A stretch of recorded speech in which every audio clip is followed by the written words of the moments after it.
말씀을 좀 나누겠습니다. 미가서를 자주 이렇게 흔하게 이렇게 접하지 못하는 것 같습니다.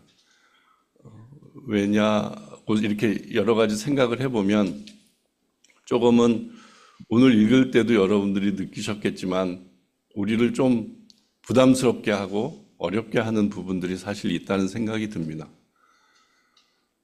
미가는 언제 활동을 했냐면 북쪽 이스라엘이 망했고 남쪽 이스라엘이 이제 남쪽 유다가 망할 지경까지 가는, 망하기 한 100년 전까지 활동을 했던 선지자입니다.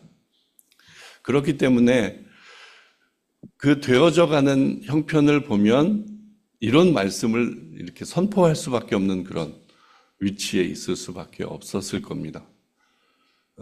아무래도 그의 삶이 힘들었겠죠. 이런 말씀을 선포하다 보면 굉장히 공격도 많이 받을 테고 그 자신의 어려움도 있었을 거란 생각이 듭니다.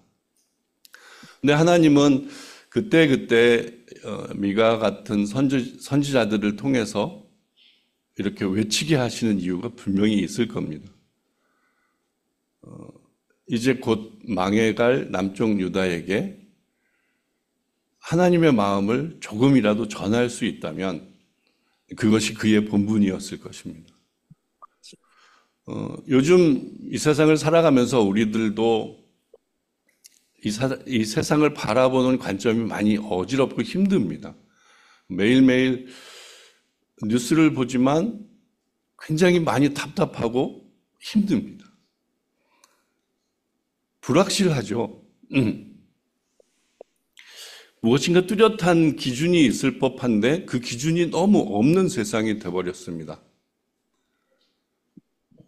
마치 어려운, 내가 어떤 병에 걸렸다고 하면 그 병의 정확한 진단을 받고 의사이건 누구를 통해서건 정확한 진단을 받고 내가 어떻게 살아야 할지, 어떻게 치료를 받아야 할지를 이야기해 준다면 굉장히 좋을 것 같습니다.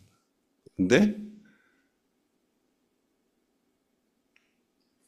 그 누구 하나 이렇게 우리에게 속 시원하게 제시해주는 것이 없습니다. 그러니까 우리가 너무 답답한 거죠. 그리고 그런 불확실한 그 기준들 속에서 살다 보면 우리 스스로가 너무 지칩니다.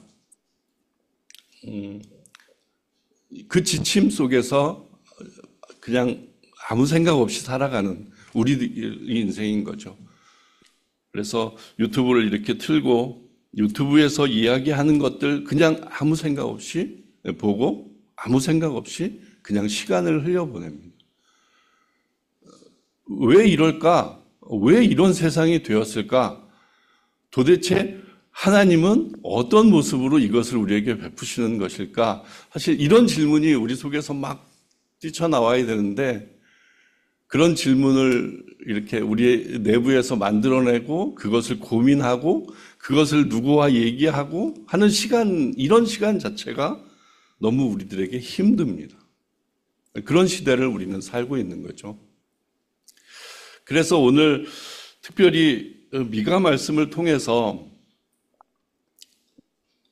그 당시의 이스라엘의 모습과 지금 이 시대 우리들의 모습이 그렇게 별반 다르지 않을 거고, 그 하나님은 하나님의 뜻이 있어 선지자들을 통해서 선포하게 하셨고 그것을 기록해 놓은 말씀을 우리가 지금 이렇게 성경의 교본을 갖고 있다면 분명히 지금 이 시대에도 이 말씀이 분명히 우리에게 들려줘야 한다는 생각이 듭니다. 그래서 미가서 말씀을 생각했고 그 미가서를 통해서 우리에게 주시고자 했던 것, 오늘 제목에서 하나님이 정말 우리에게 구하시는 것이 어떤 것일까, 그것을 좀 바라보면서 오늘 말씀을 대했으면 좋겠습니다. 사실 우리 청년들과 요즘 난 이런 이야기 처음 들어라는 책을 읽고 있어요. 거기에는 제목이 좀 여러분들에게 어떻게 와닿으실지 모르겠지만 저는 그 책을 딱 보는 순간 되게 우리들에게 중요한 메시지가 있다는 생각을 했습니다. 왜냐하면 신앙생활을 하고 있는 우리들의 모습 가운데 성경에서 제시하고 있는 것, 그리고 이렇게 강단에서 이렇게 선포하는 것, 그런 것들에 대해서 이렇게 마음의 감동이 그렇게 크게 없고 있는, 없이 사는 우리들의 모습일 거이니까 말씀의 진리가 선포되어도 그냥 내가 지금 행하는 대로, 내가 지금 여지껏 해온 대로 신앙생활을 하고 있는, 그러다가 정확한 하나님 말씀이 우리에게 확 꽂히면 나 이거 알았던 것 같은데 진짜 오늘 왜 이 이야기가 처음 듣는 것 같이 느껴지지? 이런 순간이 있거든요. 그 필자는 그런 의도로 그 제목을 썼고 그 내용을 그렇게 담아냈습니다. 그 내용도 보면 우리들에게 이렇게 익숙한 단어들이 즐비하지만 그 익숙한 단어가 정말 우리 신앙생활에 어떻게 영향을 미치고 어떻게 생각하고 어떤 기준을 갖고 있나 이렇게 물어보면 정말 아무 대답할 수 없는 그런 주제들을 다루고 있습니다.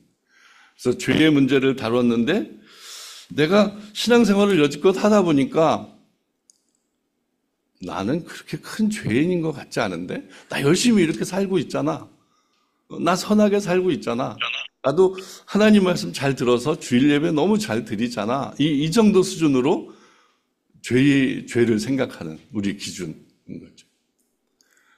근데 죄는 우리가 정말 명확하게 알고 있듯 하나님과 다른 것, 하나님 외에 다른 것들을 더 추구하면 그게 죄인 거죠.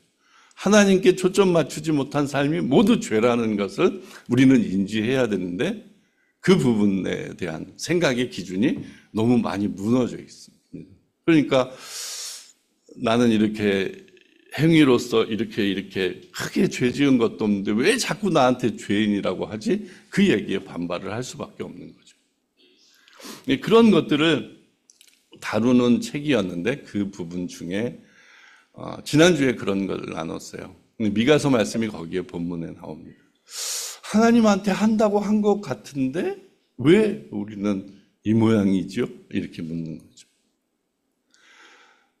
이 우리나라 기독교 역사를 이렇게 떠올려 보면 우리나라 진짜 하나님의 축복을 많이 받고 그 축복을 누리며 지금 이 세상을 향해서도 정말 많은 역할을 감당하고 있잖아요. 근데 결국에 지금 보면 기독교는 뭔가 내세울 게 아무것도 없는, 내세우면 되려 빈축만 사는 그런 위치에 있지 않습니까? 근데 그런 모습들을 이렇게 그 책을 통해서 살펴보는데 이 미가서 말씀이 딱 들어왔어요.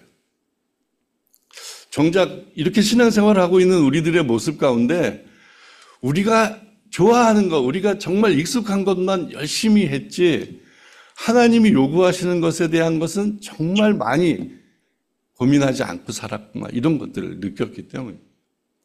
그래서 오늘 미가서 전체 말씀에 굉장히 어려운 표현들이 있지만 그래도 6장의 표현을 통해서 그 시대에 필요한 말씀을 주신 것 같이 지금 우리들에게도 이 시대에도 이렇게 필요한 말씀을 주셨다는 생각으로 오늘 말씀도 살펴보도록 하겠습니다. 미가라는 명칭은 이름의 뜻이 있잖아요. 근데 미가 예후라는 표현으로 하나님과 같으신 이가 또 있을까? 이런 표현이에요. 그런 의미예요. 그러니까 미가 선지자의 역할이 그런 거인 거죠. 너네 정말 하나님에 대해서 몰라? 하나님은 이런 분이시야. 이런 것들을 나타내고자 사명을 받은 자. 그 이름까지도 그런 뜻이 있다는 것을 여러분들이 알고 계시면 오늘 말씀에 더 귀 기울여질 수 있습니다. 자, 6장 1절 잠깐 보죠. 너희는 여호와의 말씀을 들을지어다. 내게 이르시기를 너는 일어나서 산 앞에서 쟁변하여 작은 산으로 내 목소리를 듣게 하라 하셨나니. 미가서를 이렇게 읽다 보면 하나님께서 너희들의 죄악을 다 밝힙니다. 그리고 그 곳곳에 이스라엘 사람들의 행하는 모습들이 이렇게 표현이 돼요. 근데 그 표현은 늘 우리들의 신앙 속에서 나타나는 모습이죠. 그걸 왜 저한테 얘기해요? 나 열심히 하는데요? 이런 모습인 거죠. 그러니까 이제 하나님께서 너희들 일로 와. 너희들 나랑 지금 쟁론하자. 너희들 계속 내게 뭔가 불만이 있는 것 같은데 나와서 한번 얘기해보자. 이런 표현이에요. 근데 여기에 표현 중에 산 앞에서 쟁변하며 작은 산으로 내 목소리를 듣게 하라라고 합니다. 이것은 굉장히 좀 깊은 의미가 있어요. 이스라엘 사람들이 마이동풍이었잖아요. 근데 하나님이 곳곳에서 그 말씀을 하세요. 너희들은 왜 내 말을 안 듣냐? 너희들이 말을 안 들으니까 저 산들이 내게 반응한다. 이렇게 표현하신 표현이 있거든요. 이것도 마찬가지인 거죠. 야, 너 나랑 쟁론이는 서로 이제 변론해서 뭔가 죄를 한번 뭔가 문제점이 있는지를 한번 밝혀보자. 이렇게 얘기하는 부분인데, 네가 얘기해봐라. 저 산들이 들을 수 있게 한번 얘기해봐라. 네, 그렇게 표현하는 거죠. 너희 산들과 땅의 견고한 지대들아, 너희는 여호와의 쟁변을 들으라. 여호와께서 자기 백성과 쟁변하시며 이스라엘과 변론하실 것이라. 이 현장에서 한번 이야기해보자. 이렇게 표현하시는 거죠. 이스라엘 사람들에게 지금 너희들 할 말 다 해봐. 이렇게 표현하시는 거예요. 지금 이 시대에도 우리들에게 너희들 지금 네 생각들을 좀 다 내어놓고 나한테 불만 있는 거, 나한테 원망하던 거 다 내어놔봐라. 이렇게 얘기하시는 부분인 거죠. 근데 아까도 표현했지만 우리들은 이런 것도 사실 잘 못해요. 내가 뭔가 훅 쌓고 있으면 그걸 좀 표현해야 되는데 감히 어떻게 하나님한테 그런 얘기를 해. 그런 의의를 갖고 있어요. 그러나 우리는 좀 질문해야 합니다. 또 내가 왜 이런 마음을 갖게 됐는지 자꾸 하나님께 알려달라고 기도해야 합니다. 그런 것들을 지금 여기에서 읽어볼 수가 있어요. 그러면서 3절에 이르시기를 내 백성아 내가 무엇을 내게 행하였으며 무엇에 너를 괴롭게 하였느냐 너는 내게 증거하라. 이스라엘들의 마음을 다 받아줄 테니까 지금 얘기하라는 거죠. 근데 우리는 정말 곧잘 이러잖아요. 우리 삶 가운데 조금 힘들면 왜 나한테 이렇게 어려움을 주시냐고 기도하잖아요. 그런 모습인 거죠. 진정 내가 하나님 앞에 어떻게 살고 있나 이것을 점검하기보다는 바로 나오는 게 원망이고 왜 나만 이러냐고 이런 생각들이잖아요.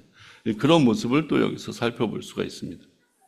그러면서 너는 내게 증거하라. 잘 얘기해봐라. 이렇게 계속 얘기하고 있습니다. 그러면서 당신을 나타내죠. 내가 너를 애굽 땅에서 인도하여 내어 종노릇하는 집에서 속량하였고 모세와 아론과 미리암을 보내어 내 앞에 행하게 하였었느니라. 내 백성아 너는 모압 왕 발락의 꾀한 것과 부올의 아들 발람이 그에게 대답한 것을 추억하라. 시딤에서부터 길갈까지의 일을 추억하라. 그리하면 나 여호와의 의롭게 행한 것을 알리라 하실 것이니라.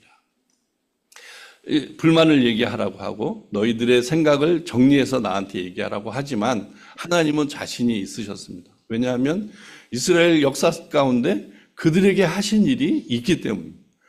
하나님이 되시려고 하셨던 일, 너희는 내 백성이 돼야 된다고 계속 주장하면서 그렇게 이끌어 오셨던 일이 그 역사 속에 이렇게 있기 때문입니다. 이스라엘 사람이라면 그게 더 와닿겠죠. 이 시대를 사는 우리들이 성경을 통해서 받은 역사 가운데 정말 이렇게까지 사랑하시는 분이 있나 싶을 정도로 이스라엘을 사랑하셨습니다. 그 모습을 이렇게 나타내시는 거죠. 너희들이 그렇게 얘기하지만 난 이렇게 할 거 다 했다. 그걸 한번 생각해봐라. 추억해봐라. 하는 거죠. 여기 발람과 그 발락의 이야기는 이제 광야 생활이 거의 끝나고 이제 조금만 가면 이제 가나안 땅에 들어갑니다. 그때 그 모압 지경을 지나갔는데 모압이 이제 위기를 느낀 거죠. 쟤네들이 여기 오면 우리가 엄청나니까 발람이란 선지자를 통해서 저주하게 하고 쟤들 좀 망하게 해달라고 하죠. 그래서 여러 가지 일들이 있었잖아요. 근데 그런 일들을 떠올리면서 그렇게 하나님의 역사하심을 너희는 명확히 이 언약이 지켜지고 명확하게 이행되는 것들을 계속 보여주는 거예요. 아무리 옆에서 이런 회방이 있다 할지라도 끝까지 그 일을 행하는 하나님, 그런 모습도 여기서 살펴볼 수 있고, 시딤에서부터 길갈까지의 일을 기억하라. 이것은 특별히 가나안 땅에 들어가기 전에 이스라엘 사람들에게 명확하게 해준 메시지가 여기에 깃들여져 있어요. 시딤에서 길갈까지는 모압 땅이에요. 다 모압 땅인데, 모압에서 뭐 이런 발람을 통한 방해도 여러 가지 있었고, 그 다음에 이스라엘 사람들이 모압 여인들을 보고 너무 좋아해서 막 이스라엘 사람 남정네들이 모압 여인들을 이렇게 취하고 막 이런 일들이 벌어집니다. 그런 상황 가운데 이제 모세가 쓰러지고 여호수아가 발탁되고 요단강을 건너는 사건이 여러분들 성경에 기록된 걸 아시잖아요. 그래서 요단강을 건너고서 12돌을 각 지파마다 준비해서 쌓은 것, 그게 길갈이거든요. 그것이 나는 이렇게 끝까지 너희를 인도해서 이제 가나안 땅에 들어가게 한다. 이것을 명확하게 하시는 그 메시지거든요. 근데 이렇게 행하신 것들을 너희들이 한번 생각해봐라라고 말씀하시는 겁니다. 우리 인생 가운데도 분명히 이렇게 증거들이 있습니다. 말씀의 증거들이 있고 우리 삶의 경험들이 있습니다. 근데 그것들을 너희들 떠올려봐라. 그러면 내가 너희들에게 행한 것을 알 것이다. 그것을 또 여기서 살펴볼 수가 있습니다. 그리고 6절에 내가 무엇을 가지고 여호와 앞에 나아가며 높으신 하나님께 경배할까? 늘 우리들의 고민이기도 하죠. 하나님을 사랑하니까요. 하나님을 예배하니까요. 어떻게 하면 더 하면서 이렇게 나아가는 우리들의 모습인 거죠. 근데 정작 하나님은 그것을 기뻐하실까? 이런 것들을 오늘 말씀 속에서 좀 생각해 봐야 합니다. 여호와 앞에 나아가면 높으신 하나님께 경배할까? 내가 번제물 1년 된 송아지를 가지고 그 앞에 나아갈까? 그리고 여호와께서 천천의 수양이나 만만의 강수 같은 기름을 기뻐하실까? 내 허물을 위하여 내 맏아들을 내 영혼의 죄를 인하여 내 몸에 열매를 드릴까? 이게 이스라엘 역사 속에 이스라엘 사람들이 다 품고 있는 마음이에요. 그리고 지금 신앙생활을 하고 있는 우리들의 모습 속에 다 품고 있는 마음입니다. 근데 이스라엘 사람들을 살펴보면 이스라엘 사람들 나름대로 다 자기 의가 있어서 나는 이렇게 다 하고 있는 거죠. 특별히 신약 시대에 와서 이들의 모습은 바리새인들의 모습으로 나타나서 예수님은 정말 회칠한 무덤이라고 엄청나게 그들을 혼내시면서 책망하시면서 이야기하잖아요. 근데 다 그 의를 갖고 하나님께 나아가고 있었던 거죠. 근데 그것의 가장 큰 문제는 뭐였을까요? 하나님은 없어요. 다 내 만족, 나만 좋으면 되는 거예요. 내가 기쁘면 되는 거예요. 내가 편하면 되는 거예요. 내가 좀 나아지면 되는 거예요. 그걸로 이렇게 행했던 그 모습들을 하나님은 또 이렇게 질문을 통해서 우리들에게 알려주시는 겁니다. 9절에서 사람아 주께서 선한 것이 무엇임을 내게 보이셨나니 여호와께서 내게 구하시는 것이 오직 공의를 행하며 인자를 사랑하며 겸손히 내 하나님과 함께 행하는 것이 아니냐라고 오늘 이제 본문의 주제의 말씀을 이렇게 해주십니다. 정말 선한 것, 하나님께서 선하시다고 여기는 것, 이것은 이 세상을 창조하실 때부터 말씀하셨던 거예요. 하나님의 놀라운 계획과 경륜 가운데 이 세상이 창조된 거잖아요. 지금 우리 한 사람 한 사람이 창조된 거잖아요. 근데 그 마음이 선한 마음이었어요. 그것을 보시고 너무 기뻐하신 마음, 그것이 지금 여기에 이렇게 표현되어 있는 거예요. 선한 것이 무엇임을 우리에게 보여주시는 거죠. 근데 그것이 무엇이냐면 그런 선하신 하나님께서 너희들에게 원하는 것이 무엇이냐면 이 세 가지라고 얘기하는 거죠. 공의를 행하며 인자를 사랑하며 겸손히 내 하나님과 함께 행하는 것이 아니냐. 요거를 이제 집중적으로 생각해 보겠어요. 아까 제가 서두에 요즘 세상을 보면 너무 답답하고 힘들다는 표현 했잖아요. 그러니까 공의, 정의, 공정 뭐 이런 말로 다 대체할 수 있는 표현인데 굳이 성경에서 그거를 강조할 필요가 있나? 이런 느낌도 우리는 없지 않아요. 왜냐하면 정의라는 표현, 이런 단어, 의, 공의라는 표현을 들으면 우리는 즉각적으로 어떤 생각을 하냐면 우리는 죄인이기 때문에 아마 드는 생각일 거예요.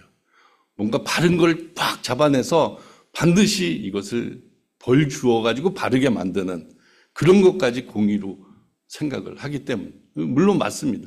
그것이 공의죠. 공의가 살아있어야 그게 이제 명확해지는 거죠.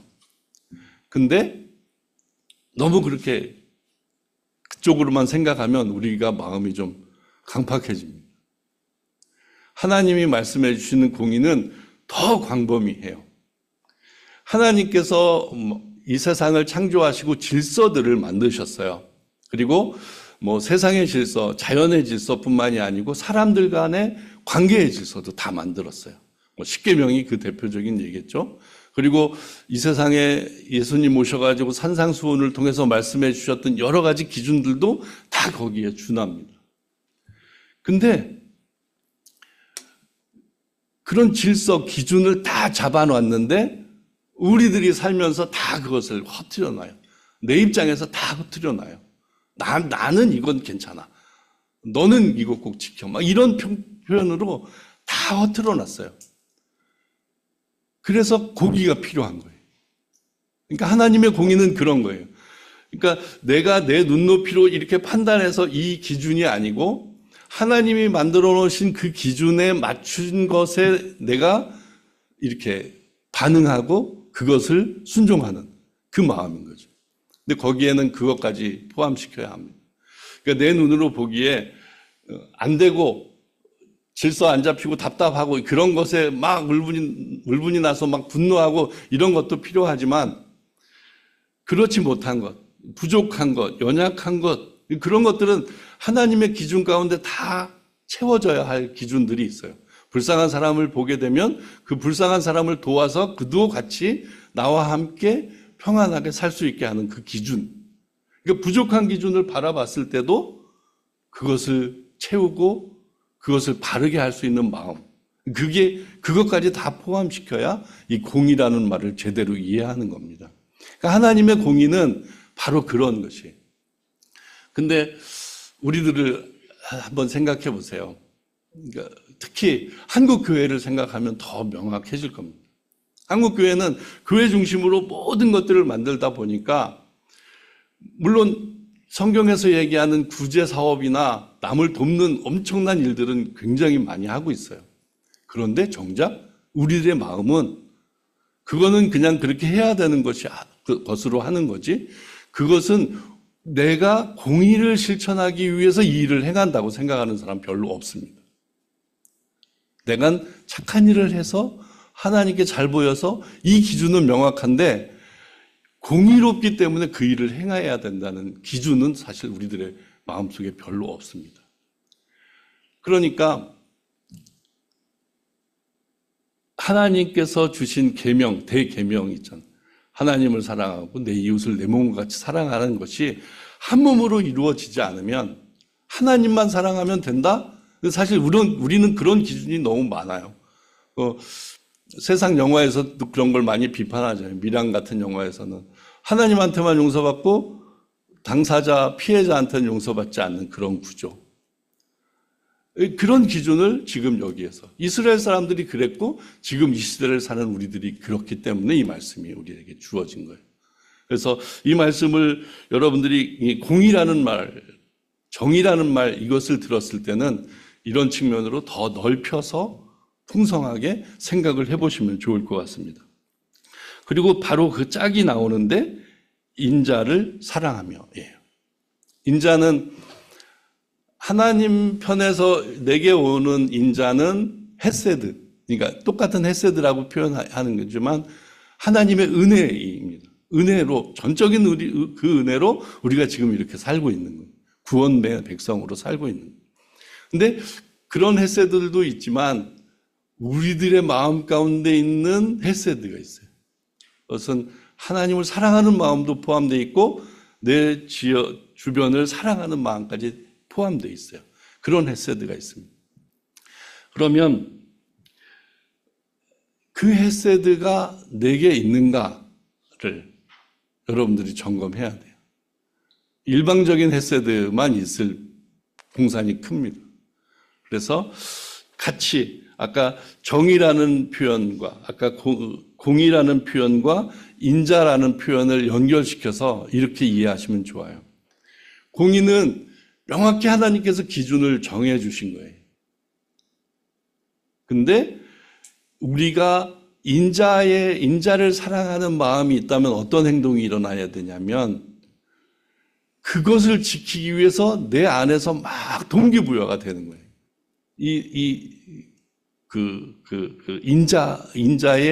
인자를 사랑함으로 동기부여가 되는 거예요. 그러니까 하나님을 사랑하는 것도 여기에 준한다는 생각이 듭니다. 하나님을 사랑하는 이유 중에 우리들이 제일 많은 이유는 내가 잘 되기 위해서 사랑하는 경우가 많거든요. 근데 그것보다는 하나님께서 여러 기준들을 만들어 놓으신 이 세상 속에 내가 살아가게 된다면 그 살아가게 되는 그 모습 가운데 왜 그렇게 살아야 하는지 이유가 우리 속에 있어야 진짜 잘 살아낼 수 있잖아요. 그냥 성공해서 잘 사는 그런 문제면 이 세상이 너무 답답할 것 같고, 근데 하나님께서 내게 주신 그 부여해 주신 마음 때문에 내가 그곳에서 열심히 기쁘게 살아가는, 그게 제대로 된 우리들의 신앙의 모습이거든요. 그러니까 인자의 마음은 나를 동기부여시켜주는 거예요. 자꾸 공의롭게 만들고 자꾸 하나님을 사랑하게 만드는, 그리고 하나님의 명령이 있기 때문에, 하나님의 그 계명이 있기 때문에 자꾸 주변을 돌아보고 자꾸 사랑하게 만드는 그 마음이 우리들에게 연결이 되는 겁니다. 그래서 공의라는 말과 인자라는 말은 이렇게 한통속으로 여러분들이 이해를 해주시면 좋을 것 같습니다. 그리고 겸손히 내 하나님과 함께 행하는 것이 아니냐, 이게 우리들은 굉장히 중요한 부분이라고 여기 줄을 막 세게 쳤으면 좋겠습니다. 그러니까 하나님과 동행한다는 모습을 여러분들이 어떻게 이해를 하고 계세요? 난 하나님과 동행하고 계십니까? 지금 하나님과 동행하고 계세요? 이렇게 여쭤보면, 그러면 동행한다는 그 모습은 어떤 거죠? 다들 동행하고 계실 텐데. 아마 내가 이 부분은 어느 목사님을 인용하는 게 좋을 것 같아요. 이찬수 목사님이 이 표현을 한번 쓰셨어요. 이 세상을 살아나가는 게 너무 버겁고 힘들잖아요. 그러면 그냥 하나님 없이는 살 수 없으니까 하나님만을 구하게 된다는 거예요. 그래서 하나님께 자꾸 물어본다는 거예요. 내가 마음에 이제 소동이 일어나면 하나님 왜 제게 이런 마음이 들죠? 계속 묻는다는 거예요. 그러면 하나님께서 이제 시간을 지나고 또 이런 말씀을 통해서 말씀해 주시고 뭐 주변 관계를 통해서 자꾸 깨닫게 하시는 부분이 있으면, 아, 하나님이 이런 것 때문에 이렇게 하신 거구나, 이런 게 이제 납득이 되는 거죠. 그럼 그게 동행이라는 거예요. 그러니까 겸손하니까 그렇게 할 수 있는 거죠. 내가 교만하면 에이, 내 마음대로 하면 되지, 뭐 하나님한테 그런 걸 물어. 하나님 잠깐 계셔, 나 이거 할래, 이거 하고 해, 뭐 이러면서 살고 있는 우리들의 모습인데, 진짜 하나님과의 동행하는 모습은 바로 이거예요. 하나님께 여쭈는 거죠. 왜냐하면 하나님 없이는 살 수 없으니까. 하나님의 기준이 정말 내가 명확한 걸 아는데 그 기준이 안 되는데, 그 기준으로 살 수 없는데 할 수 없잖아요. 그러면 하나님께 여쭤야죠. 나 어떻게 해요? 나 어떡합니까? 하면서 가야죠. 그 길을 순종하며 가야죠. 근데 우리 노력으로 할 수 없는 거 우리는 너무 잘 알잖아요. 그러니까 하나님한테 의지할 수밖에 없는 거예요. 그래서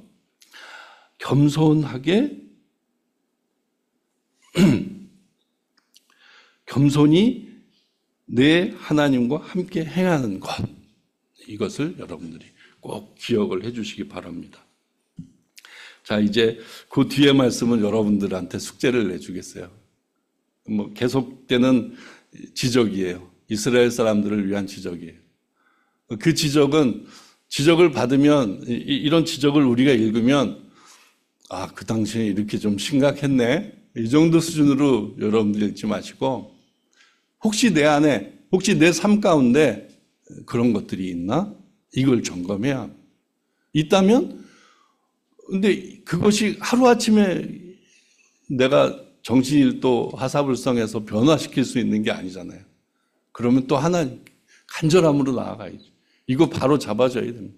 내가 하나님 앞에 정말 평생 동행하기 위해서는 이거 바로 잡아줘야 됩니다. 그러면서 나가야 되는 거죠. 그런 것들을 꼭 묵상해 보시기 바라요. 또 묵상만 하시지 마시고 꼭 옆에 사람과 나누세요. 야, 이거 이번 주 설교 들었는데 이거 좀 새롭게 들렸고 또 이거 내 속에도 이런 게 있더라고. 그러면서 서로 상의해서 너도 그랬냐? 또 나도 그랬다. 그러면서 좀 뭔가를 발견하시기 바랍니다. 아마 교회 공동체를 향해서 이스라엘 공동체를 향해서 미가 선지자가 이렇게 외친 이유가 다 있었던 거예요. 우리들에게도 이렇게 외쳐진다면 우리가 서로 돌아보고 이렇게 해야 되는 게 마땅하다는 생각이 됩니다. 자, 이제 말씀을 정리할게요. 요즘 시대를 보면 답답합니다. 불확실하니까 더 답답합니다. 그런데 그 속에서 분명히 우리에게 하나님은 메시지를 주고 계시다는 생각이 들어요. 너 지금 어떻게 살고 있니?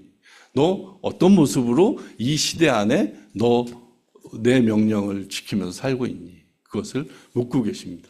근데 오늘 미가 선지자가 꼭 집어서 이렇게 명확하게 하나님의 말씀을 전해 주신 거죠. 공의를 행하며 인자를 사랑하며 겸손히 내 하나님과 함께 행하는 것이 아니냐. 이 세 가지로 정리를 해 주신 거예요. 근데 그 단어 하나하나를 생각해 보면 우리가 너무 무감각하게 대하는 단어들일 수 있어요. 근데 진짜 그 의미들을 계속 묵상해 보시면서 내가 어떻게 살아야 할지 그것에 조금 더 열심을 다하는 저와 여러분들이 되었으면 좋겠습니다. 그리고 한국교회가 정말 필요한 것, 그리고 우리 교회가 필요한 것이기도 합니다. 왜냐하면 우리는 복음적 사명을 갖고 지금 이 신앙생활을 하고 있기 때문입니다. 이것이 바로 되지 않으면 흘러나갈 수가 없습니다. 그냥 내 만족한 신앙생활을 할 수밖에 없습니다. 그것을 여러분들이 명확히 하시는 저와 여러분들이 되시기를 주님의 이름으로 부탁드립니다. 아멘. 기도합니다. 하나님 감사합니다. 정말 모르고 정말 우리는 어렵습니다. 그러나 성경 말씀은 우리들에게 이렇게 귀하고 심오하게 그 일들을 전해주시는 것, 정말 성경 말씀을 대할 때마다 우리 속에 요동칠 수밖에 없습니다. 하나님은 우리를 바라보시면서 늘 이스라엘 사람들 바라보시듯 그렇게 하셨을 것 같습니다. 정말 우리들 너무 그런 모습 가운데 살고 있습니다. 주님 불쌍히 여기시고 용서하여 주시옵소서. 지금이라도 이렇게 말씀을 주신 이유는 경고이기도 하지만 또 우리를 바르게 세움인 줄 믿습니다. 우리가 부여잡아야 할 것, 정말 합당한 은혜로 살아야 할 것, 그것이 우리 삶 가운데 분명히 나타나게 도와주시옵소서. 결코 쉽지 않은 일이지만 하나님과 붙들고 이렇게 쟁론까지 해가면서 우리의 신앙을 발견하길 원합니다. 그리고 특별히 교회 공동체가 그런 문제들을 서로 함께 할 수 있도록 그 일들을 기회를 주시고 또 그런 여건을 주셔서 그렇게 우리 공동체가 더 건강해져 갈 수 있도록 인도하시고 주장하여 주시옵소서. 늘 우리와 함께 하심을 믿고 감사드리며 예수님의 이름으로 기도합니다. 아멘.